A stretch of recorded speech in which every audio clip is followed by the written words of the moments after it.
What's up, everybody? James Duggan here with IGN at BlizzCon 2018. We're going to be talking about Diablo Immortal. Not the Diablo we quite wanted, but it is a new Diablo game, so that's very interesting. I got some hands-on time with it on a top-of-the-line Samsung phone, and I have some thoughts. There are some things that Diablo Immortal in the demo does pretty well. Some of the issues that I have with Diablo 3 are there isn't really a tactical element once you kind of get to the end game. You don't really have to worry about dodging telegraphs, boss mechanics are kind of downplayed. Certainly the elite pack mechanics are a part of the game, but for the most part you're killing everything on screen instantaneously and moving on, and that's kind of the basis of the gameplay. Not a huge fan of that. I kind of like Diablo as you're leveling up, and what I played of Diablo Immortal feels like that. A lot of things are a skill shot. Basically, you're taking control of your character. In this instance, I was using the Barbarian with your left thumb in that kind of joystick capacity in the bottom left-hand corner of the screen. And the bottom right-hand corner of the screen, about 1/6 of the screen, so a lot of it is taken up by various abilities. You have things like Cleave, you have things like Ancient Spear, Whirlwind, Hammer of the Ancients, and what's interesting about that is all of those abilities, like Charge, you actually aim with your right thumb. So you can be running in one direction, aiming Charge in a different direction, using it, and that's pretty intuitive for the phone. And then the last nice thing I have to say, which is only two nice things so far, so that's not great, but the last nice thing I have to say is I was really impressed. You get to a dungeon at some point, and it gives you the option to enter solo or matchmake for a group, which is a really cool kind of open world Emergent experience that I think is something that Diablo 3 could have used in lieu of conventional matchmaking, or maybe in addition to conventional matchmaking. When you get to a place that the content is harder, I kind of want to group up with people.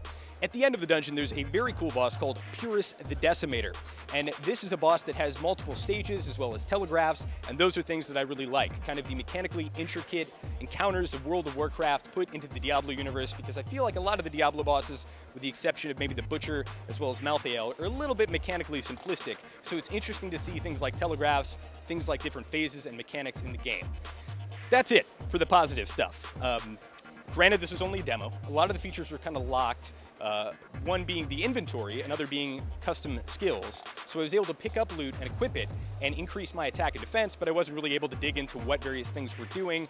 At some point, a legendary sword dropped, and the first thing that stood out to me negatively about Diablo Immortal was when I picked up a piece of loot in the current build, in the current demo, it did not show on my character. I picked up a helm, my Barbarian was still showing his gray hair.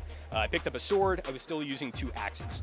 So obviously that might be a work in progress. I really hope that makes it into the full game, and I imagine it probably will. Aside from that, there was no resource. So anybody who's familiar with Diablo 3 knows that the Barbarian uses Fury in order to build up and then spend for more powerful moves. Everything in the Diablo Immortal impression that I played today was cooldown based. So Whirlwind had a cooldown, Hammer of the Ancients had a cooldown, all the various abilities had a cooldown. So you're kind of just using things on rotation, and there's definitely some skill involved, but it was a little bit more simplistic than I would like. And aside from that, it very much feels like Diablo 3. Obviously it's set after Diablo 2, as opposed to actually where Diablo 3 is on the phone. So a lot of people are getting their hands on Diablo 3 Switch and figuring out that this is a really cool game to play on a mobile platform. I think it works on the Switch really well. I'm not sold on the mobile version yet. I think the screen is a little bit small. Obviously the fact that you're controlling via this screen is a little bit of a turnoff for an action-based game for me. But that said, maybe I'm not the target audience. I am very much kind of a modern core PC gamer, so I kind of want a conventional Diablo game, and while we're getting something with Diablo Immortal, it's not necessarily what I wanted, but let me know. Is it what you want? Tell me in the comments if this is something that is going to appeal to you. Obviously the mobile market is very massive, so for all things BlizzCon, keep it right here on IGN.